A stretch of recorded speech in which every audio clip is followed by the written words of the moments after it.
Okay. So over the past year, and I would say since September specifically, I have been down a rabbit hole trying to figure out and understand some of the bigger questions that I was facing within my family, within myself, within my children.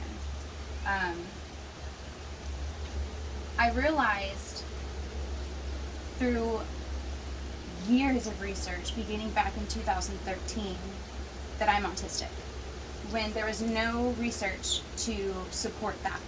I knew innately that I related to the autistic experience more than I related to any other diagnosis that I've received in my life. Right now, autism is getting dismissed by people who don't understand it and don't understand that it's causing massive trauma on the autistic community. I want to run over some numbers. In 1997, the CDC declared that it was 1 in 2,500 who were autistic. 2017, that number was drastically lower at 1 in 68. The newest numbers, 2023, is 1 in 36. We, as a society, did not understand autism at its base. Autism Speaks is the American organization that leads the conversation in advocating for autism. They believe that there's a cure to be found for autism, which that is not the case. That therapies should be focused on making the person seem more neurotypical, or in another word, allistic, instead of helping the autistic person learn and integrate techniques that help them live a frictionless life. 1 in 36. If we do the numbers, that is 9,257,988 people. These are people that would have been diagnosed if we would have understood what autism was. In the 1950s, when it was coined, autism, Asperger's, linked to schizophrenia, it was only recognized in white male children. Never thought to be an issue with girls. That is where we have gotten the most wrong. Okay, so we have known that autism occurs with a combination of genetics and environmental trauma. These are also impacting factors upon the onset of autism, because remember, it takes the perfect storm essentially for it to manifest within the person. The genetics, trauma, and these hormone endocrine disruptors that are in our everyday foods, in our shampoos, lotions, bedding, clothing, cars, carpeting, paint, everything. Bisphenol A phthalates, that's BPA. That was a phase a couple years ago with the BPA-free water bottles, right? But it's in everything else. Soft, flexible plastics, these are used in vinyl items, and the plastic that covers your meat and food at the grocery store. Artificial dyes, which are known to be carcinogenic in other countries and are banned, but in America, it is in everything. Popcorn kernels that come in the box, shampoos, known carcinogens, like I was saying, within lotions and shampoos. And I will say, if you are looking to start the holistic journey and healing your family from the inside out, of eliminating all of those toxins out of your house, I would use the app Yuka, a UK-based app that you just scan products, and it will give you all of the known carcinogens from all over the world and break it down. Very easy for you to understand. It was one of the greatest starting out tools. But then also heavy metals. So we've heard the conversation about vaccines cause autism, and that's wrong, and that was a very big conspiracy theory, and that was a very big conversation within the parenting community.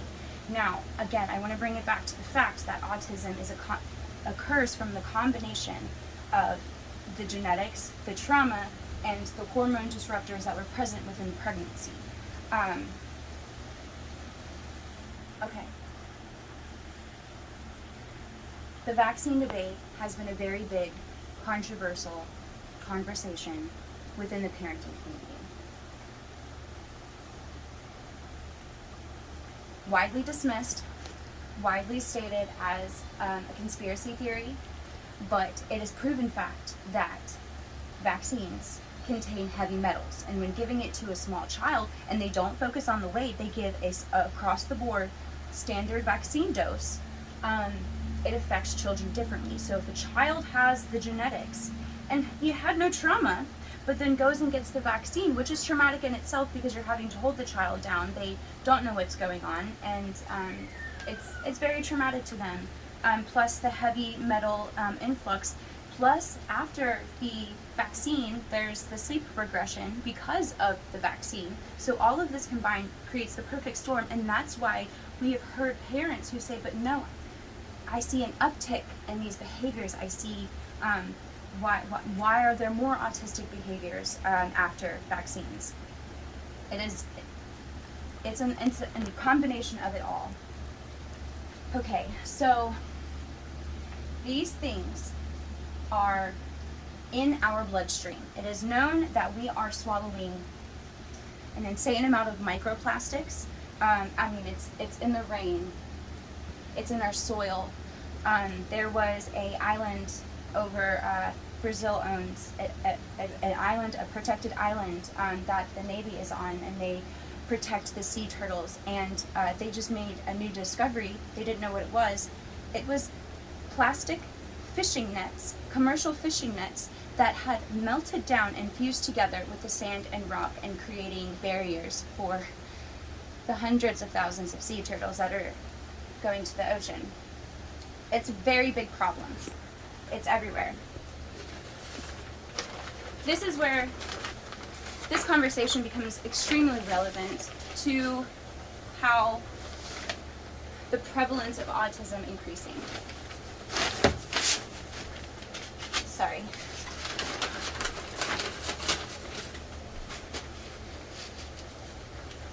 So this is where the conversation will hopefully explain a lot of answers.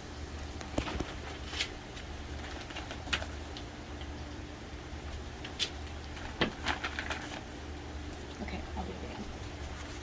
Okay, so this is where I hope that a lot of answers come to light. This is a theory, a working theory, from a combined number of research and experience on his part. Emergency Dopamine on TikTok. He is a neurodiverse junior doctor in the UK. I wept when I saw this. And let me explain. This line right here is the pregnancy, the gestation period. Okay, so this is the start, conception. At 8 weeks is when you have the XX chromosome determined or the XY chromosome determined. So 8 weeks for the XX, you're going to have more estrogen released within the fetus itself. For the males, you're going to have more of the androgens. Okay, so just like with hormones and your heart rate and these biometric statistics, there's going to be some fluctuation in the graph. So we're going to look at these middle lines right here. Okay, this is going to be the neurotypical, the allistic, good functioning brain, as we say in our society at this moment. What happens is with that list that has been affecting generations, our DNA at a cellular level, it is disrupting our hormonal cycles and therefore our fetuses while we are pregnant.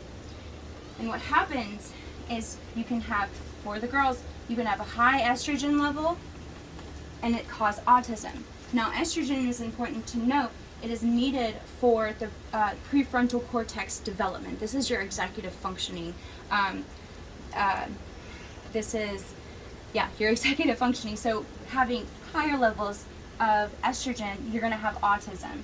Autism is the overactive, the brain, the not pruning the neurons in the brain is just lit up like a firework. Less estrogen, you're going to have ADHD.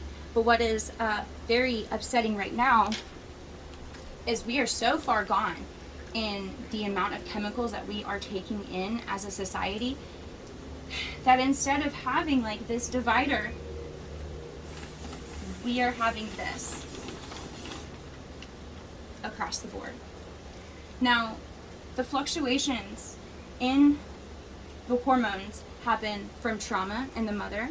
If she is chronically stressed, if she is able to feed herself the right nutrients, if she has a supportive community and family around her, sickness, medications that are being taken, things of that nature. We're going to look at the boys down here when the androgens, again, needed for that prefrontal cortex, the executive functioning. If you have a lower version of it, you are going to have autism instead of the opposite ADHD in girls.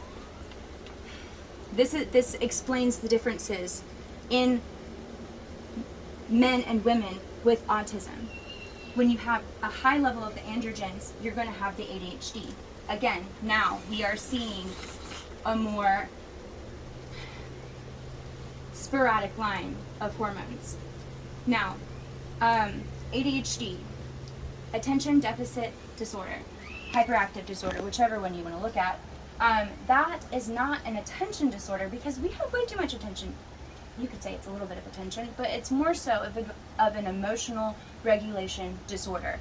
Not being able to stay constant throughout the days, the weeks, the months. There's always some type of fluctuation in dehydration and bodily functions and perception, processing, moods.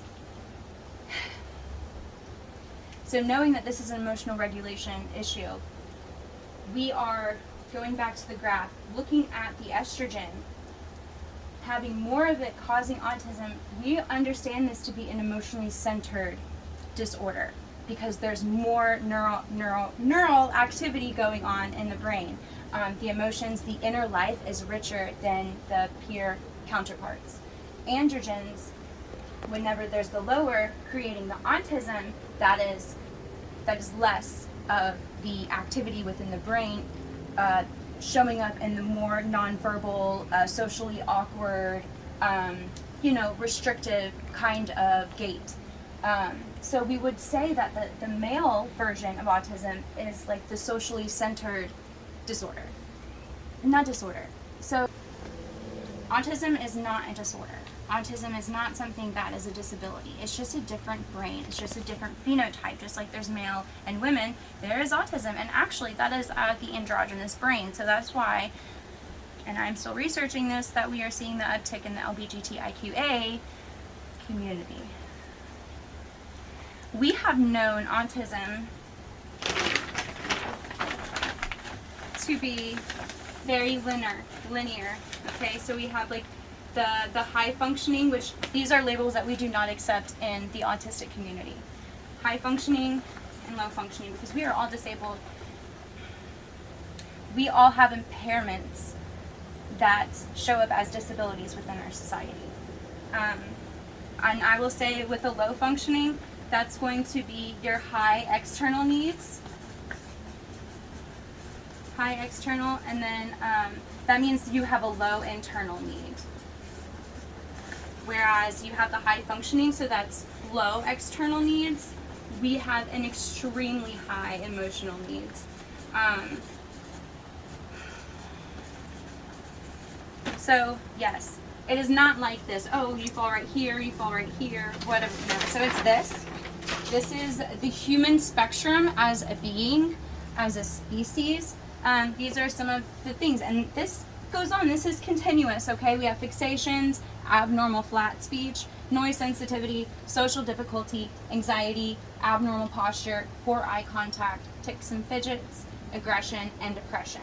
Okay, and so it looks like it'll have like all these little lines when you take the test, and depending on how sensitive you are to noise, it's going to fill up to whatever degree.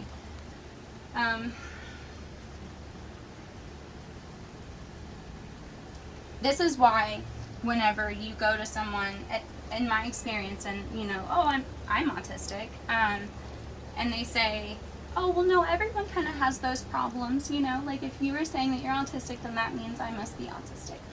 Well, kind of, yes, especially considering that everything that has been in our foods and put on our bodies throughout our whole entire lives, throughout generations, it is messing up our DNA. And this is the new, this is the generation now, how we were like ostracized within the media about these people don't want to work and just quitting left and right and soft quitting and just needing more, just this needy generation.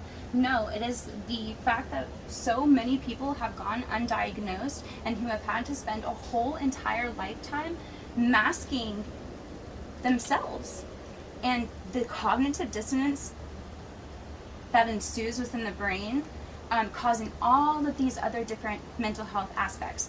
Going back to the graph, this is the graph. You look at the DSM-5 and there's all of these disorders. No, they're just different symptoms. Everyone has their own chart of the difficulties that they experience. If someone has something over here, like more concreted, like over this way, you would say that that is depression or such and such. Like you can break it down that way. But we have isolated the mental health community and divided it up. So my goal is to present this information. I have so much more. I wanted to create my first video as this one very polished video covering all of the bases, but we're losing a lot of people. The blood in my toes is all gone.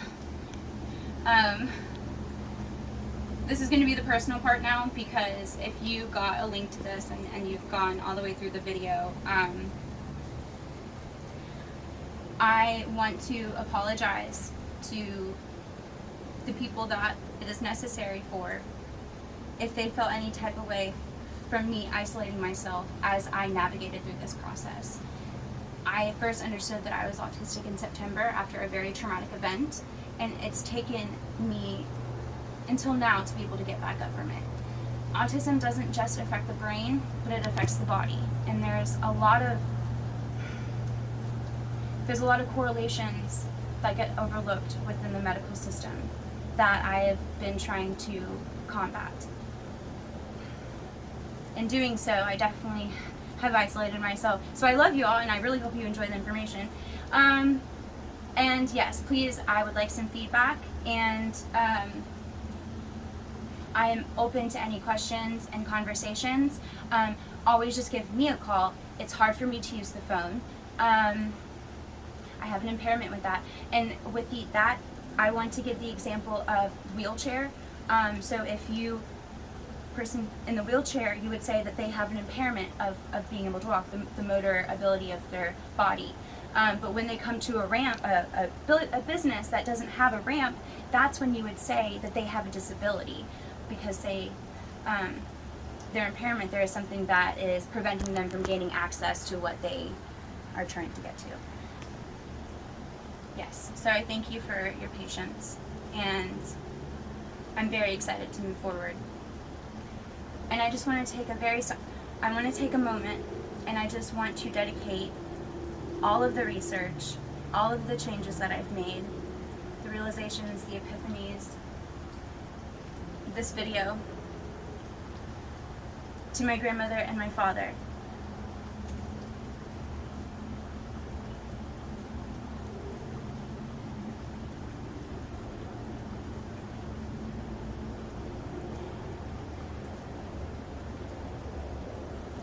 They say it's one of the greatest honors for the living